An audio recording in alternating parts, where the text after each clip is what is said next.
What's going down, YouTube family? It's your boy D Rex. Welcome back to Rich Before Gaming. Yesterday I missed my 520 push-up routine, prison style. That's okay. Today we gonna make up for it. We hitting 1,040 push-ups. We hitting the 520 we missed yesterday, and we hitting the 520 that we was supposed to hit today. So that's 1,040 push-ups. I don't want to make this too long of a video. I'm not quite sure how this gonna go, if we gonna be even able to hit 1,000. I don't know. I'm gonna try my best. We listening to You Were Born Rich Part 1 remastered by Bob Proctor on YouTube. For some reason it keeps setting the time back, so I'm gonna put it at about 50 minutes.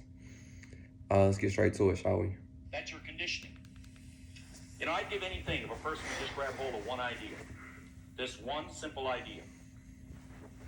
Anytime that you get feedback telling you why you can't do something, if only, folks, you could remember it's not a reflection of your potential or you as a person, but it is a reflection of your conditioning.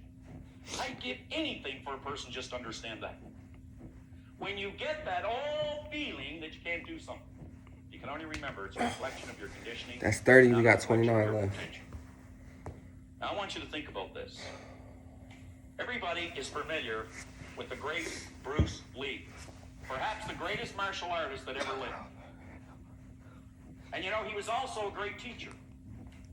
And very often people they'd come to him and they'd say, "Could you tell us, Master, how we could be a great martial artist like you?" 29, we got 28 left. Now he would take them out into a little gym, and he would go through some of his moves. And what he was doing is he was trying to find out where they are. Because he said most people had the wrong information about martial arts. Just like many people had the wrong information about this word, success. This word success, this progressive 28, we got 27 left. realization of a worthy ideal. And after he'd take them through the little exam, Somebody calling me. he would sit down at a table, he'd put them on one end. He'd sit on the other end. And he'd put in front of them a glass of Coke. He'd say, "I want you to look at that and let it represent." Think about it now. He said, "I want you to let this glass of Coke represent your knowledge. This is what you know." 27, we got 26 left. And he said, "I want you to let this clear water, represent what is the truth. This is my knowledge. This is what I've learned." And he said, "This is what you want from me. This is what you want." I want you to think about one step here. How often have we looked into the lives of other people and we see things that we 26, we truly got 25 left. We look at maybe their person, what I'd give to be like that individual. We look at what they have and we say, what I would give to have what they have. We look at what they do and we say, what I would give to do what they do. Folks, if we only knew, what we're looking at are nothing more but our own rejected thoughts. 25, 24 left. They accepted thoughts that we have rejected. So this is what Bruce said. "I can't give you my knowledge. Because you see, there's too much of yours. However," he said, "if you are prepared to let go of yours and make room for mine, then we can work together. But as 24, long as you 23 hold on left. to this, I can't give you this." Think about it. Are you prepared to let go of what you've learned? And by that, I don't mean to just cast it aside, but to examine it. And and to take a new idea that you will hear in 2 days here. A new idea. And to examine that idea, entertain that idea, to see if it will change, alter, and or improve the end result. 23, 22 For a left. happier, healthier, more prosperous life. If you're prepared to do that, this program will really, really work for you. Will really work for you. Would you go back to the book with me, please? Second last paragraph. Rather than merely listening to the messages, questions and exercises, think. 22, 21 left. Penetrating thoughts. Ask yourself, what does this mean to me?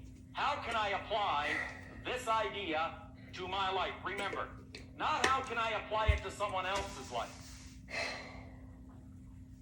How can I apply this idea to personal growth and development in my life?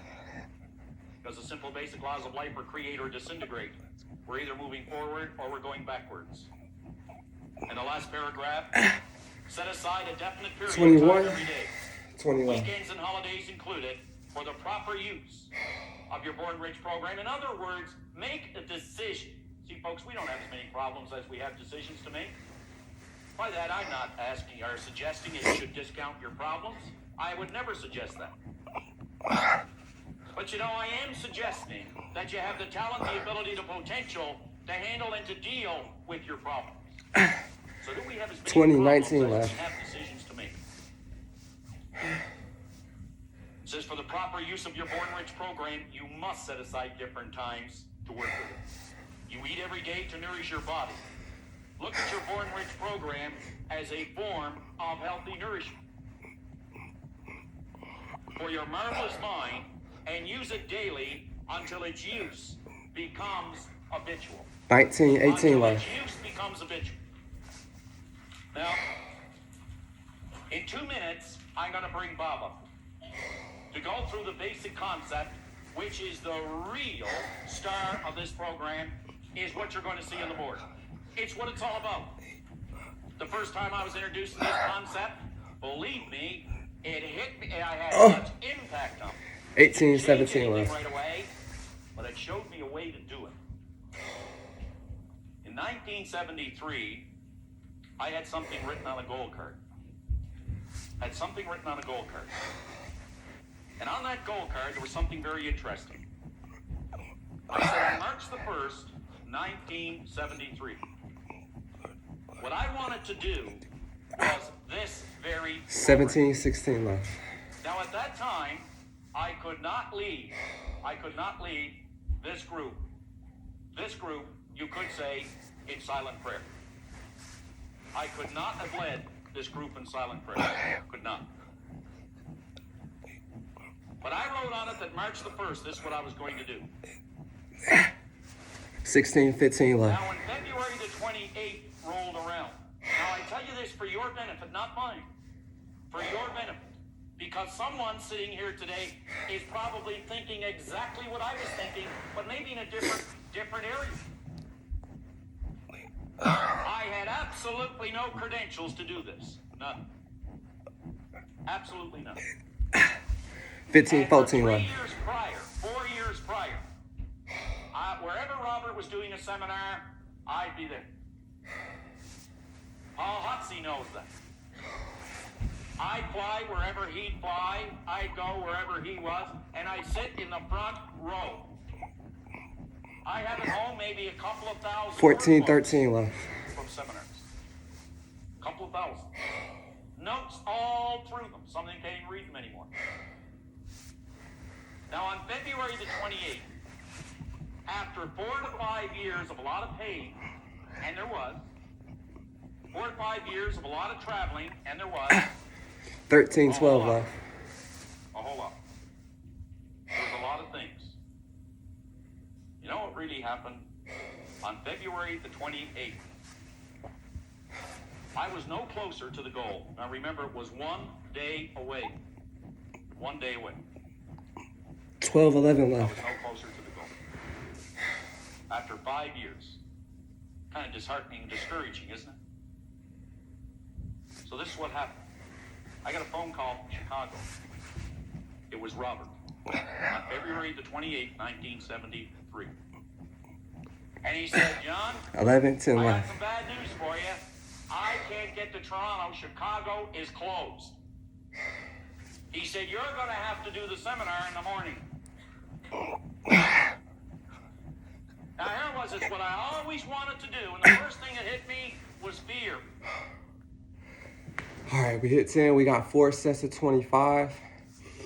And after we hit those 4 sets of 25, that's going to be our first 520. Ladies and gentlemen, let's get straight to it. Panic. I remember giving him a gold card. And he said, you obviously had something to do with the Chicago airport closing. But to the day, 25. it worked. 75 left. Even though all the appearances said it wouldn't work. But you know what? I made a decision. This was my knowledge. This was his. I had to get rid of mine to get his. That's what we're going to have to do. Today and tomorrow. So what do you say we bring Robert back up for the remainder of the morning to really get this creative process rolling? Bob? 50 left. Bring Robert back up for the remainder of the morning to really get this creative process rolling. Bob?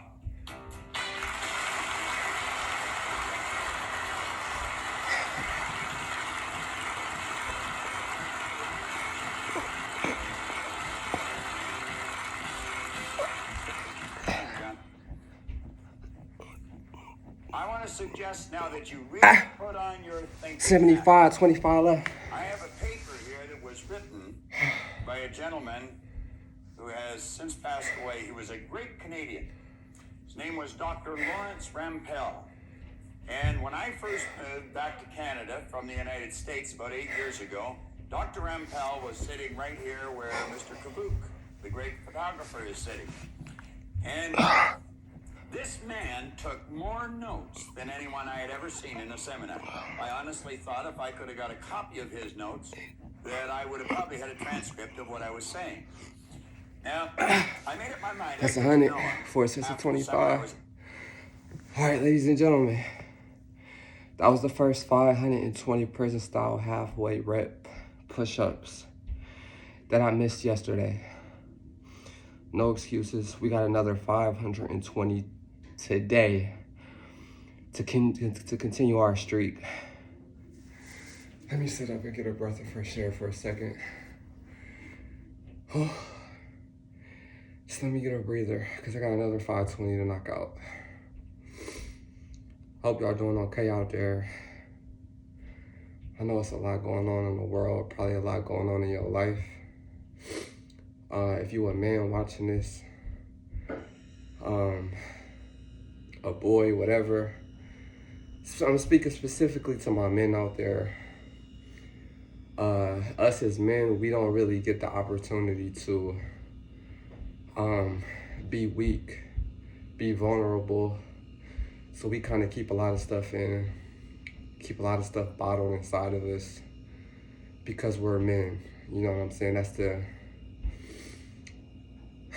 Unfortunately, that's how it is in our society, man. We can't really express ourselves. We can't complain. We can't make excuses. We can't do nothing except show up. So if you a man, a teenage boy, a young child, specifically in a boy, male gender, I just want you to know, man, take a walk, take a mental health walk.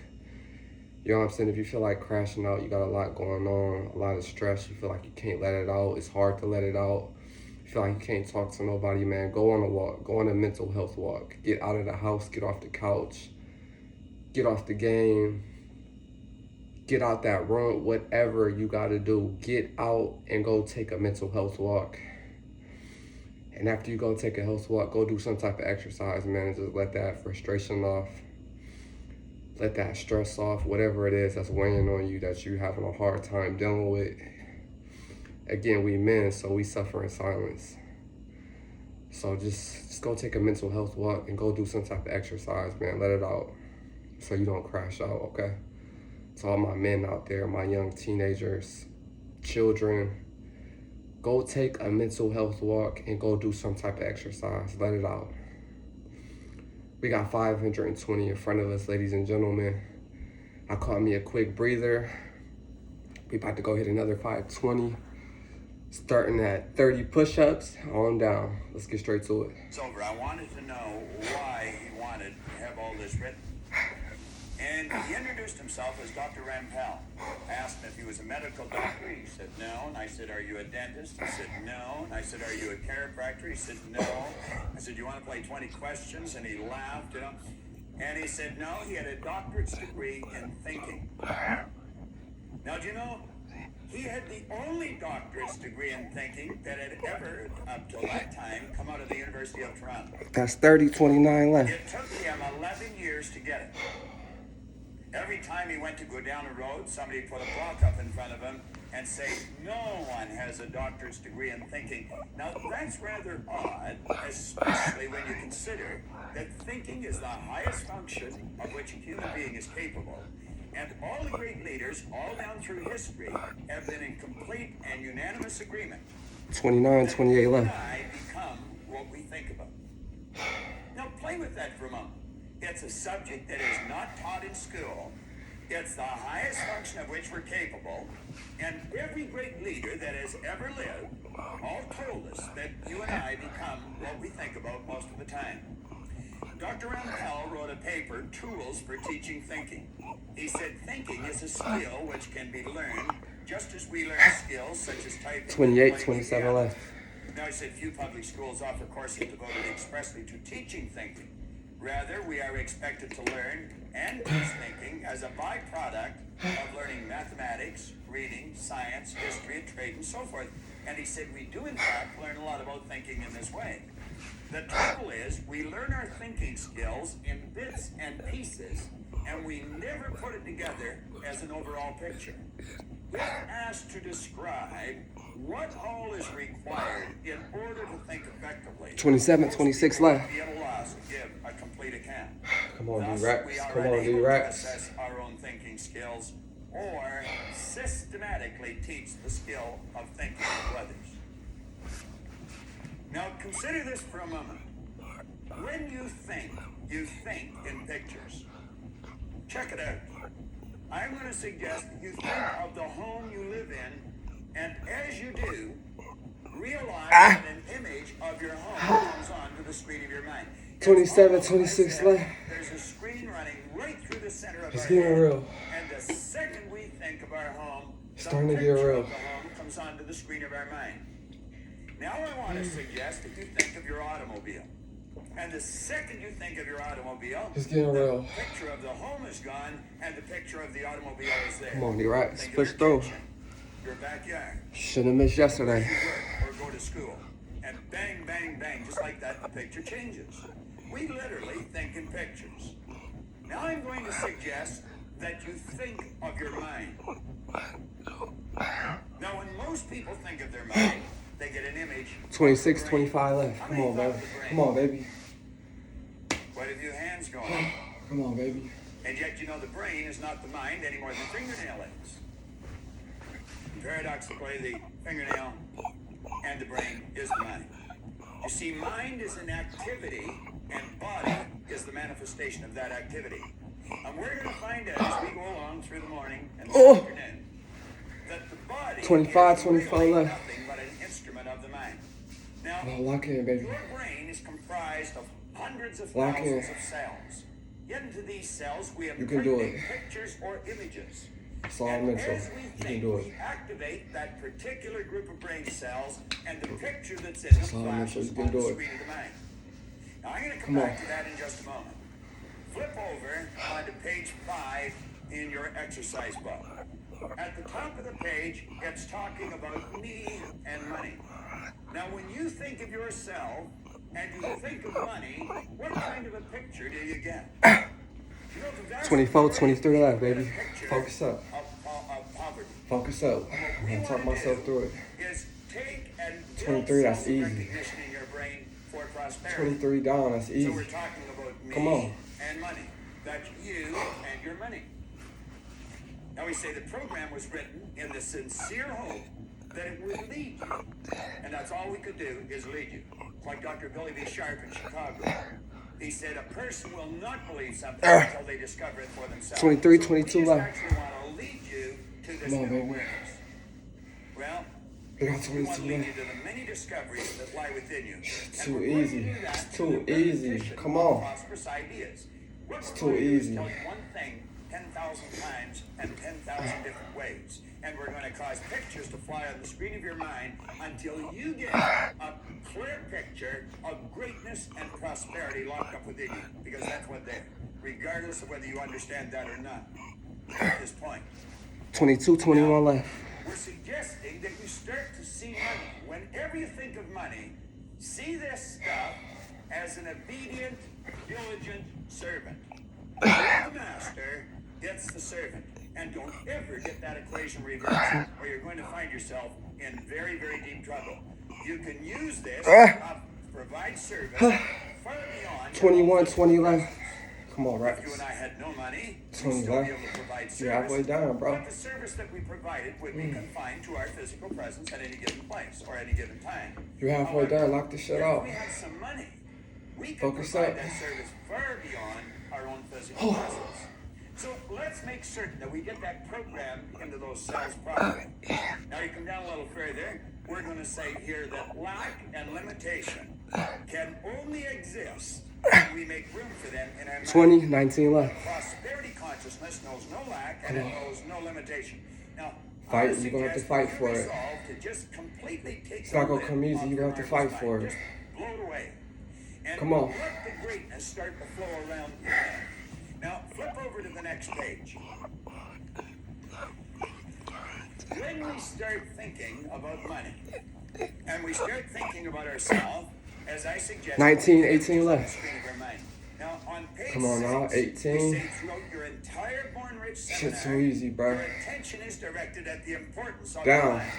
The type of thoughts and ideas which occupy your consciousness are of paramount importance in developing prosperity in your life. Your mind is either in an orderly or a confused state. 18, Order 17 must left. prevail. John mentioned that a little Come on. earlier. Order and movement are what necessary. Well, we start with the order. So we say order must prevail in your mind if you ever hope to see it manifest in your material world. Now, you want order in your material world. That means meaningful relationships. That means prosperity and growth in our business. 17, 16 left. It could mean all kinds of things that are good. Come on, But they baby. all have to start in here. Everything starts in our mind. Well, if we're going to have order in our mind, we must have an image of our mind, and most people don't have. So what we're going to do as we go through the seminar is build brain cells. Now that may sound a little strange to some of you. You may be sitting 16, there 15 left, this is baby. ridiculous. How can I build brain cells 15 sitting is watching too these easy. box? Well, I can assure you that you It's can, so easy. and I'm going to convince you very shortly He's that so you're able close. to. Come on. Now, Down. what I'm going to do, I'm going to use different examples as we go through this seminar. And each one of these examples are real, live examples. Every one of them. 15, 14 left. This is a letter that I received on February the 18th, 1986. It came from Joanne White. She was the regional administrator to the vice president of sales for the Metropolitan Insurance Company in Kansas City. Now, Joanne was in a seminar there in January of 14, 13 1986. left. This letter is dated February of 86. 13 left. And when Joanne came to the seminar in 1986, she told me a fascinating story. Now, apparently, she had come to a seminar that I conducted in Kansas City 10 years prior to this in 1976. Now, I didn't remember Joanne. 13, nor did I 12 remember left. her son, who she was telling me the story of. But when she told me what happened, I quickly related to it because it's happened many times, and there's many situations that I do remember. Apparently, we had been doing seminars right across the country for the Metropolitan Life Insurance Company, and a friend of hers in another area had been talking to her on the 12, phone, 11 who left. also worked for the same company, And this friend told her, if this seminar ever comes to Kansas City, make sure you go and take your son. Well, she took that person's advice. She brought her 11-year-old son, 11, 10, 11. diagnosed as having learning disabilities. Now, keep your mind open here, folks, because this is real. It happened, and it can happen to anyone. Someone had made a classical error, and someone, possibly in a position of authority, in fact, probably in a position of authority. Ladies and gents, that's 10. We got 4 sets of 25. And that's gonna mark 1,040 push-ups. Oh, I can't believe this shit right here, boy. It's all mental. It's all mental. First set of 25. And they told this lady and her husband that their 11-year-old son had learning disabilities and not to expect too much from him. So they didn't. Worse still, the little boy didn't expect much from himself. I told her to bring a little bit to the seminar. And we 25, 75 left. That child could do anything he wanted. But this idea of learning disabilities was an error that someone had made. And they shouldn't believe it any longer. And I said, you bring him, have him sit right near the front. And I said, we'll give him a little special attention. And you'll just watch the change take place. Let me read you the letter. She's, dear Bob, I wanted to take a moment to tell you how much I have gained from your seminar in Kansas City and how much I am continuing to gain from the use of your tapes. Now, that time, all you had is audio tapes. 50 left. Now, you can sit and you can watch this over and over and over again, because there's going to be parts of it that'll seem a little confusing to you first time through. But as you play it over and over and over again, the confusion will leave and order is going to come to your mind. There's many times I'll take a book and I'll read the same paragraph over and over again. This book that I mentioned earlier, Napoleon Hill's, I've been reading that for 27 years. 75, 25 left. I'm such a slow learner. It's just there's so much depth in the book. My wife's sitting back there and she's saying, no, it's not the depth, it's that you're a slow learner. Right? And anyway, that's just her opinion. All right. Now, she said, I listen to the tapes each time I get in my car, and I intend to continue to do so. And, of course, you've got the audio cassettes from the seminar as well, so you can just snap them into your car. Remember this. If you only drive 25,000 miles a year, you're spending... Hey, gentlemen, that's 1,040 push-ups. Oh, shit. My name is D-Rex. Welcome to Rich Before Gaming. And I will catch you next time, man. I'm